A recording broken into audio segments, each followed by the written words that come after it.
And then what'd he say? And then what you do? Ooh, girl, I would have died. It is the only food that koalas eat. They have no natural protein. No way! Stop it! Oh my! The word marsupial is from the I Latin know! Yeah, what? reading. Oh, I'm just making some milkshakes.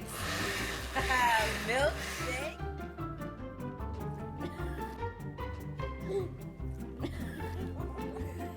Paws with claws adapted for climbing in the country of Australia. Watch your show on any TV in your house with Iris, the new HD multi-room DVR from Rev TV. Start watching in one room and pick up right where you left off in another. Call to get Iris in your house today. As the nation continues to mourn, the families of some of the victims of Sunday's tragic plane crash are speaking out. This as the final victim, an American, is identified. Prime Minister Perry Christie hits out over that mass Crystal Palace layoff. And one U.S. politician's boycott the Bahamas remarks. We've got those stories and more coming up tonight. I'm Dana Smith, and NB12 starts right now.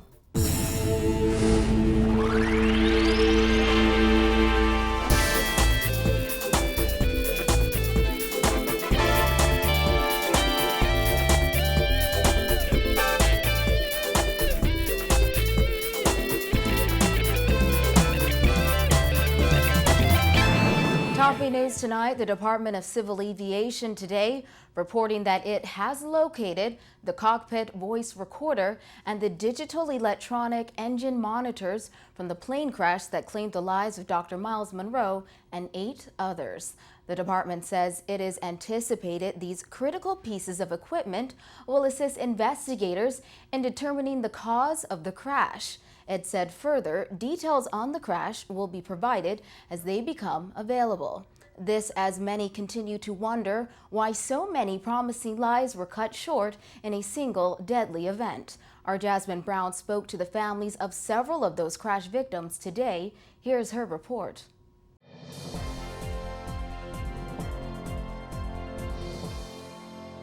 The families we spoke to today say they were shaken by the tragic way in which their loved ones' lives were cut short, but they say they're coping by holding on to their fondest memories.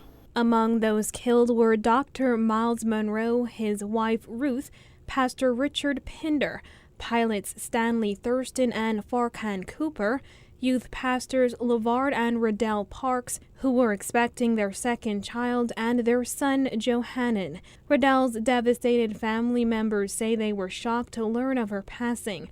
Fighting back tears, her twin sister Renelle told NB12 she was a woman committed to her God, her family, and her church. And you know, you're close to your sister. But Riddell was always my best friend. She knew everything. And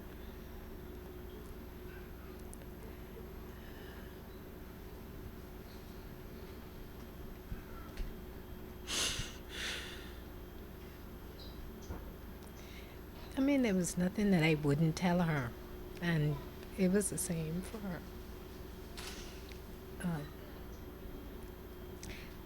It's so funny, I would see twins, but I'd be like, they ain't as close as me and you know?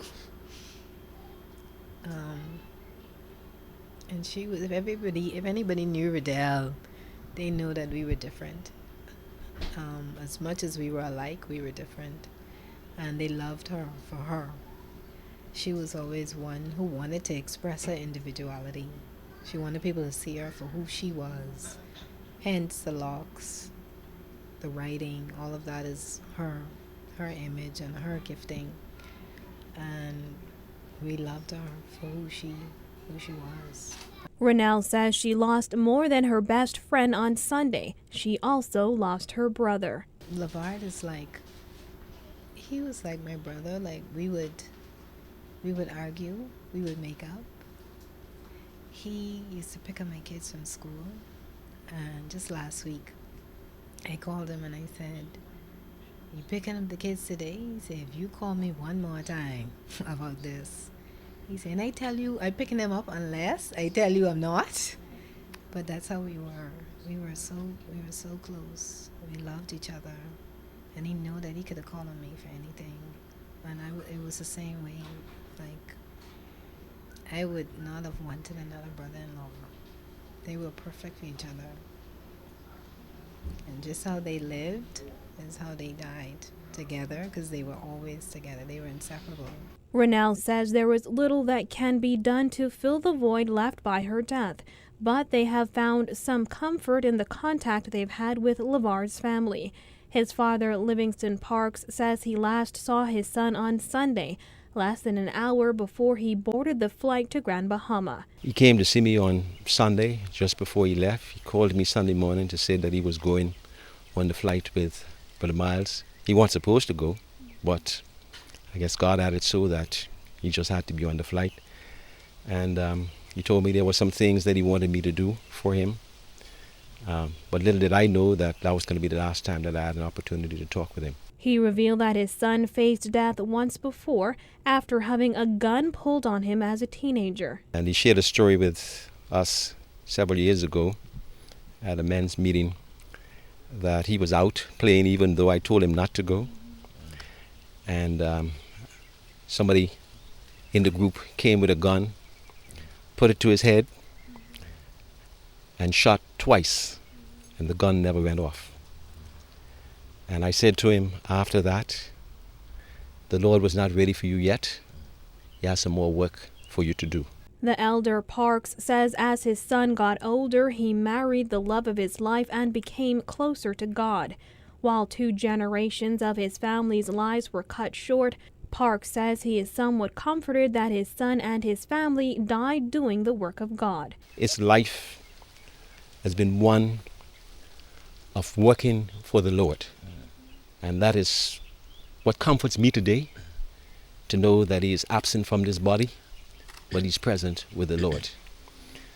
His wife was a pastor as well, along with him at BFM. And little Jojo was always so jubilant and running about. I spoke to some of the folk just Sunday night at BFM, and they were saying that our little Jojo was running around the church on Sunday. Their lives were just awesome, working for the Lord. And so he died on the battlefield, working for the Lord. And this is a comfort to me to know that he is no longer here with us, but he's in the arms of Jesus. It's a sentiment shared by LeVard's older brother, LaShawn Parks, who shares a birthday with LeVard and their mother. LeVard died, like Daddy said, doing what he wanted to do, doing what he loved. He was very motivated. I came to visit Daddy on Sunday afternoon around 2. And around 2:30, and LeVard, his wife and the baby were outside, and he dashed in, gave some information to Daddy, some things he wanted him to take care of for him. Threw his house keys in his lap and said, Daddy, look after the house for me. And I said something to him, and he said, Sean, I can't deal with that right now. I gotta go. And he dashed out. And that was a characteristic of LeVard. That's him. Always on the move, always on the go, motivated. I wish it were a dream that wasn't reality. But as time goes on, the reality sets in that, it's not a dream. It is reality. And it's hard to know that, my brother is actually one of my youngest brothers, that his life has been, and on this side, has been ended at 34 years old. But, like the Bible says, the Lord give it and the Lord take it away. Blessed be the name of the Lord. If there was something that I could have done, if the Lord had shown me something to tell him, LeVard, do not get on that flight, I would have. We got nothing. The Lord allowed it to happen, and what could I say? It's a harsh reality also being faced by the family of 34-year-old pilot Farkan Cooper, who also died in the crash. His mother, Apostle Flossie Cooper, says she woke up with a message from God the morning her son died. I called his cell. I say, boy, answer this phone. And of course, he didn't answer. She added that the husband and father of 2 boys ages 1 and 3 died doing what he loved. Though Farkan worked as an assistant anesthesiologist, she says he also pursued his dream of becoming a pilot. He loved to work with his hands, and I knew he had a special gift. I never wanted my son to fly, but that's what he wanted. And I always say to him, when you are leaving, don't tell mommy. When you are back, tell me you're here. I said, because it hurts my heart. Okay? And so I was always trying to take him away from flying. But he came into anesthesiologist department along with myself about 12, 14 years ago. And he was an excellent anesthesiologist. Anything Farkan put his hand to do, he have done it well. He have done it with excellence. He loved people. And that was his whole, and he loved serving. Farkan's father and sisters say he will be deeply missed. I mean, spirit lingers, forever be in my heart. It's tough, but to the grace of God, we're making it, and he will forever be in our hearts. And everybody loved him. My entire family loved him, his cousins, his friends at work, and he was just loved by everybody. And so, like I said, he exemplified what a big brother was and what a man was. And so we looked up to him and we admire him. And even in his death, we still admire him because he was courageous. I don't see Farkan as his life being short. I just see it as a life being complete. Amen. Yes. He died at 34, but it was a completed life. A full circle. He did what he had to do. The family say they are honored and humbled by the overwhelming outpouring of grief by thousands here in the Bahamas and around the world. Reporting for NB12, I'm Jasmine Brown. The 9th person who died in Sunday's plane crash has been identified as 38-year-old Diego de Santiago of Denver, Colorado. We understand de Santiago, who was a public speaker, often traveled with Monroe, who was his mentor. Pastor Tony Gabaldon of Kingdom Culture Training Center in Colorado says de Santiago worshiped at their church and they had dinner together just 3 days before his death. And Dr. Miles had called him to wish him a happy spiritual birthday, and he invited him to ride with him on the plane. He was real excited about that. Diego he wasn't a laid-back person. He was always busy, always focused on the kingdom, always trying to pull the young people in to get them energized about the kingdom and to be focused on their purpose and potential. Like now I'm thinking about it, even though he's gone, what are these young people going to do now? Are they going to just let what he say go, or they're going to take that baton and carry it? Pastor Tony says de Santiago was not married and didn't have children. He said de Santiago recently visited Africa and returned to Colorado before traveling to the Bahamas. He says de Santiago was excited about the future. He had some good plans. He started coming to our church and started doing some events there with Hubert, and he was just excited about all this stuff with Dr. Miles. Acting Deputy Chief of Mission at the U.S. Embassy, Nita Brown, confirmed in a statement today an American citizen was on board. She said the embassy has been in touch with family members and offers deepest condolences to the families and loved ones of all lost in the tragic plane crash. In other news, days after 190 people were let go from Crystal Palace, Prime Minister Perry Christie is calling it a bad move. He says the government is committed to doing right by those workers, whom he called victims. Simone Davis has more. Prime Minister Perry Christie said today the government will do its very best to help those 190 laid-off workers, whom he called victims of a bad decision. For us, the great difficulty is it is so unfair when people, having given the best of their service, still capable of giving service, are peremptorily dismissed. And we know how difficult it is, based on past experiences, for people who are of a certain age, not near retirement, but of a middle age, so to speak, and being able to get a job back in the industry.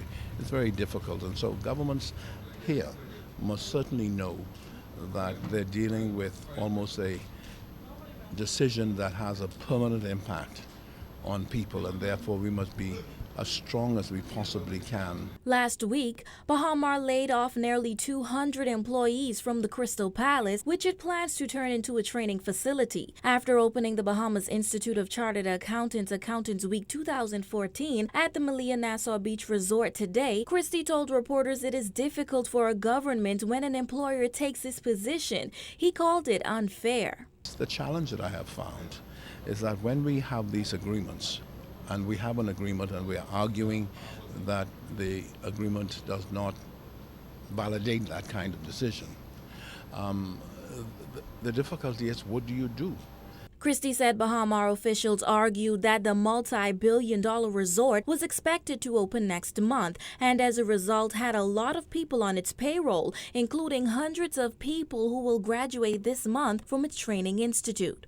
Hotel union leaders complained that the exercise was avoidable and violated the heads of agreement, which called for Crystal Palace workers to be redeployed and the level of employment to be maintained. The Prime Minister said this will serve as a lesson and push the government to provide proper protection for the people of this industry. This is a real teachable moment for the country, and I think what I would like to do is to do our very best to help the persons who are affected. And that's what we're in the process of. The Minister of Labor met with representatives of Bahama and with the Attorney General. And so we will continue with that. But at the moment, we have to be able to learn from this process and put better and stronger protections in place for people in this industry. Christie was asked whether government's ongoing negotiations with Baha over money it owes for the rerouted West Bay Street could impact decisions over recent layoffs. Christie said he hopes not. I hope not. I hope not, because there's a real issue on the cost of the roads. I mean, a real issue relative to other costs that the government has incurred for road building. And so they have, and I'm hoping that all the issues that we have with Bahama, that we work through those issues, because it's not good enough as they move towards what looks like a March conclusion to the construction, that we have to have in place an agreement and not have in the background any issues that separates us from the smooth functioning of Bahama. The last time we heard about the road payout was in September, when Works Minister Philip Davis announced the government and Bahama may be forced to go into attribution to determine how much the Christie administration should pay the developer. The government has already given Bahama $30 million. However, Bahama officials insist it owes much more. Reporting for NB12, I'm Simone Davis. A 23-year-old Thompson Lane man appeared in court today, charged with the October murder of Andre Cartwright. Another man, a 24-year-old of Montel Heights, appeared in court charged with accessory after the fact. 2 weeks ago, Cartwright was shot and killed inside his residence after a group of gunmen kicked down the door to his home. His death sent shockwaves throughout New Providence. 23-year-old Tiano DeHaty of Thompson Lane, seen here in the white, and 24-year-old Kevin Andrews of Montel Heights, wearing black, appeared before Chief Magistrate Joyanne Ferguson Pratt. DeHaty was charged with 1 count of murder. It is alleged that on Tuesday, October 28th, being concerned with others and by means of unlawful harm, he caused the death of Robert Andre Cartwright. He was further charged with burglary. Particulars are that he, concerned with others, broke and entered into Glenn Cartwright's Richmond Avenue home in Blair Estates with intent to commit a felony. Andrews was charged with enabling DeHaty to avoid due process of the law, knowing DeHaty had committed murder. The incident in question was a home invasion. Police say around 1:40 a.m., 3 men kicked down the front door of 44-year-old Cartwright's home, which he shared with his mother, stepfather, and uncle. Cartwright shot one of the men in the chest during the incident, but was also shot during the exchange. He died on the floor in his stepfather's arms. In court, DeHaty's attorney, Glendon Roll, said DeHaty was beaten while in police custody and pointed to an injury on the accused's forehead. Roll also pointed to reported bloodstains on his shirt. DeHaty said he was beaten as recently as last night. Magistrate Ferguson Pratt made note of DeHaty's claims. DeHady was not eligible for bail, but when it comes to Andrews, police prosecutor Clifford Daxon said should the court grant him bail, he might fail to appear for future court dates. Daxon said Andrews has several other matters before the courts and outstanding warrants. Ferguson Pratt decided to defer the question of bail to next week, Thursday. Neither man was required to enter a plea for their respective charges, and both will return to court on January 16th for service of a voluntary bill of indictment.